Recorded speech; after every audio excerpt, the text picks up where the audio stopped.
ಇಸ್ರೋ ಇಂದ 100 ಉಪಗ್ರಹ ರೀ. ಇಸ್ರೋ ಬಗ್ಗೆ ಎಲ್ಲ ಯಾರೇ ಕೇಳ್ತಾರೆ? ಉತ್ತರ ಕರ್ನಾಟಕದಲ್ಲಿ ರೈತರ ಉತ್ತರ ಕರ್ನಾಟಕದ ಒಂದು ನ್ಯೂಸ್ ಏನ್ರಿ? ಯಾವನ್ರಿ ಇದು ಬರ್ದಿರೋದು? ಅಮರಾವತಿಗೆ ಥಿಯೇಟರ್ ಸಮಸ್ಯೆ. ಅಮರಾವತಿ ಧಾರಾವಾಹಿ ಅಲ್ವಾ, ಅದಕ್ಕೆ ಥಿಯೇಟರ್ ಸಮಸ್ಯೆ ಆಗುತ್ತೆ. ಯಾರ್ರಿ ಇವೆಲ್ಲ? Wow, this is the news. This is the news. Lights, camera, action. ವೀಕ್ಷಕರೇ, ಬರಗೆಟ್ಟ ಟಿವಿಯ ಸ್ಪೆಷಲ್ ಸೆಗ್ಮೆಂಟ್ಗೆ ನಿಮ್ಮೆಲ್ಲರಿಗೂ ಸ್ವಾಗತ ಸುಸ್ವಾಗತ. ಇಂದು ತಮಿಳುನಾಡಿನ ರಾಜಕಾರಣಿಯಾದ ಶಶಿಕಲಾ ಅವರು ಪರಪ್ಪನ ಅಗ್ರಹಾರಕ್ಕೆ ಆಗಮಿಸಿದ್ದಾರೆ. ಅವರ ಸ್ಥಿತಿಗತಿ ಬಗ್ಗೆ ಅಲ್ಲೇ ಪರಪ್ಪನ ಅಗ್ರಹಾರದಲ್ಲಿ 2 ದಿನದಿಂದ ಜಾಂಡ ಹೂಡಿರುವ ನಮ್ಮ ಪ್ರತಿನಿಧಿಯಾದ ಕೊಟ್ರೇಶ್ ಅವರ ಹತ್ರ ಕೇಳಿ ತಿಳ್ಕೊಳ್ಳೋಣ. ಕೊಟ್ರೇಶ್ ಅವರೇ,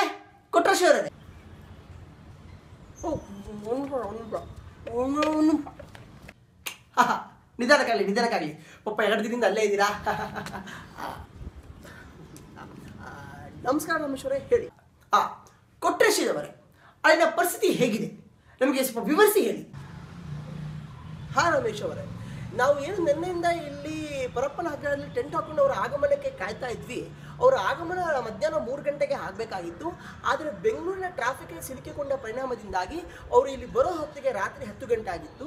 ಬಂದ ತದನಂತರ ಅವರನ್ನು ಕೈದಿ 9435 ಎಂದು ಪರಿಗಣಿಸಿ ಅವರಿಗೆ ಸೆಲ್ ನಂಬರ್ 2 ರೂಮನ್ನು ಕೊಡಲಾಗಿದೆ. ಅಷ್ಟೇ ಅಲ್ಲ, ರೂಮಿನವರಿಗೆ ಯಾವುದೇ VIP ಟ್ರೀಟ್ಮೆಂಟ್ ಕೊಡಲಾಗುತ್ತಿಲ್ಲ. OMG, ಅವರಿಗೆ ಅವರ ಒಂದು ಉಪಯೋಗಕ್ಕೆ ಏನು ಒಂದು ಬಟ್ಟಲು, ಒಂದು ಲೋಟ ಹಾಗೂ ಒಂದು ಹಳೆ ಬೆಡ್ಶೀಟು, ಕಿತ್ತೋಗಿರೋ ಚಾಪೆ ಕೊಟ್ಟಿದ್ದಾರೆ ಅಂತ ನಮಗೆ ಸುದ್ದಿ ಬಂದಿದೆ. ಅಷ್ಟೇ ಅಲ್ಲ, ಅವರಿಗೆ 3 ಬಿಳಿ ಸೀರೆ ಕೊಡಲಾಗಿದೆ ಎಂದು ನಮಗೊಂದು ಮಾಹಿತಿ ಬಂದಿದೆ ರಮೇಶ್. OMG, ಆಮೇಲೆ ಏನಾಯ್ತು ಕೊಟ್ರೇಶ್? ಅವರು ಬಂದು ಜೈಲಿನ ಎಲ್ಲ ಪ್ರೊಸೀಜರ್ ಮುಗಿಸಿದ ನಂತರ ಅವರು ಎಲ್ಲ ಸಾಮಾನ್ಯ ಮನುಷ್ಯರಂತೆ ನಿದ್ದೆ ಮಾಡಿದ್ದಾರೆ ಅಂತ ನಮಗೆ ಸುದ್ದಿ ಬಂದಿದೆ. ಅವರು ನಿದ್ದೆ ಮಾಡುವ ಟೈಮಿಗೆ ಏನು ಒಂದು 2 ಸೊಳ್ಳೆ, ಒಂದು ನೊಣ ತುಂಬ ಕಾಟ ಕೊಡ್ತಂತೆ. ಅದರ ಬಗ್ಗೆ ಶಶಿಕಲಾ ಅವರು ಏನು ಜೈಲಧಿಕಾರಿಗಳ ಬಗ್ಗೆ ಒಂದು ಕಂಪ್ಲೇಂಟ್ ಮಾಡಿದ್ದಾರೆ. ಅಷ್ಟೆಲ್ಲ ವಿಷಾದ ವ್ಯಕ್ತಪಡಿಸಿದ್ದಾರೆ ಅಂತ ನಿಮಗೆ ಮಾಹಿತಿ. ಕೊಟ್ರೇಶ್ ಅವರೇ, ಅವರು ಬೆಳಿಗ್ಗೆ ಎದ್ಮೇಲೆ ಏನಾಯ್ತು ಅಂತ ನಮಗೆ ಸ್ವಲ್ಪ ವಿವರಿಸಿ ಹೇಳ್ಬೋದಾ?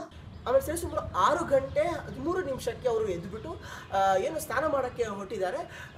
ಸ್ನಾನ ಮಾಡಲು ಅವರಿಗೆ ಒಂದು ಚೊಂಬು, ಒಂದು ಬಕೆಟ್ ನೀರು ಹಾಗೂ ಸುಂದರಿ ಸೋಪ್ ಕೊಡಲಾಗಿದೆ ಅಂತ ಮಾಹಿತಿ ಬಂದಿದೆ. ಆಸ್ ಯೂಶುವಲ್ ತಮಿಳುನಾಡಿನಿಂದ ಬಂದಿರೋದ್ರಿಂದ ಮತ್ತಷ್ಟು ನೀರು ಬೇಕು ಅಂತ ಏನೋ ಒಂದು ಬೇಡಿಕೆಯನ್ನು ಮುಂದಿಟ್ಟಿದ್ದಾರೆ.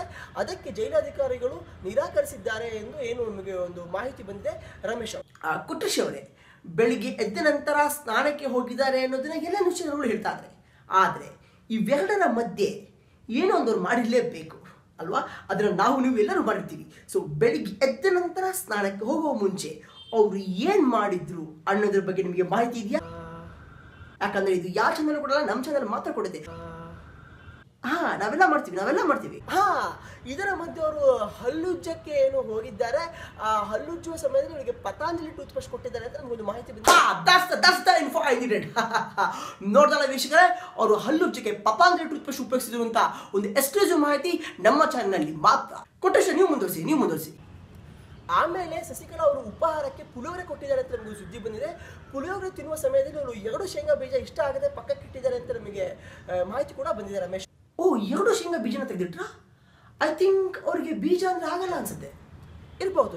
OMG. ಕೊಟ್ರೇಶ್ ಅವರೇ, ಅವರಿಗೆ ಜೈಲಿನಲ್ಲಿ ಏನು ಕೆಲಸ ಮಾಡಕ್ಕೆ ಅಧಿಕಾರಿಗಳು ಕೊಟ್ಟಿದ್ದಾರೆ ಅಂತ ನಿಮ್ಗೆ ಏನಾದರೂ ಒಂದು ಮಾಹಿತಿ ಇದೆಯಾ? ಆ ವಿಷಯಕ್ಕೆ ಬಂದಾಗ ಶಶಿಕಲಾ ಅವರೇನು ಜೈಲಿನಿಂದ ಬರುವ ಮುಂಚೆ ಜಯಲಲಿತಾ ಸಮಾಧಿ ಮೇಲೆ ತಟ್ಟಿದ್ರು.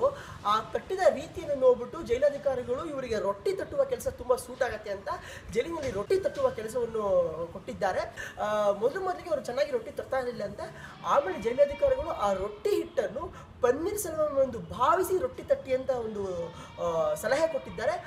ಆವಾಗಿನಿಂದ ಕೆಲಸ ತುಂಬಾ ಚೆನ್ನಾಗಿ ಮಾಡ್ತಾರೆ ಶಶಿಕಲಾ ಅವರು ಅಂತ ನಮಗೊಂದು ಮಾಹಿತಿ ಬಂದಿದೆ. ಥ್ಯಾಂಕ್ಸ್ ಕೊಟ್ರೇಶ್ ಅವರೇ. ನೋಡ್ದಲ್ಲ ವೀಕ್ಷಕರೇ, ಶಶಿಕಲಾ ಅವರು ಬೆಳಿಗ್ಗೆಯಿಂದ ಏನ್ ಮಾಡಿದ್ರು, ಏನ್ ತಿಂದ್ರು, ಹೆಂಗ್ ಮಲ್ಕೊಂಡ್ರು ಎಲ್ಲದನ್ನು ನಾವು ತೋರಿಸಿದೀವಿ. ಇನ್ನು ಬರಗೆಟ್ಟರು ತೋರಿಸ್ತಾನೆ ಇರ್ತೀವಿ, ನೀವು ನೋಡ್ತಾನೆ ಇರಿ. ಇನ್ನು ಮಧ್ಯಾಹ್ನದಿಂದ ಸಾಯಂಕಾಲ ಏನ್ ಮಾಡ್ತಾರೆ ಅನ್ನೋದನ್ನ ಮತ್ತೊಂದು ಸ್ಪೆಷಲ್ ಸೆಗ್ಮೆಂಟ್ ಅಲ್ಲಿ ತೋರಿಸ್ತೀವಿ. ಅಲ್ಲಿ ತನಕ ಬಾಯ್.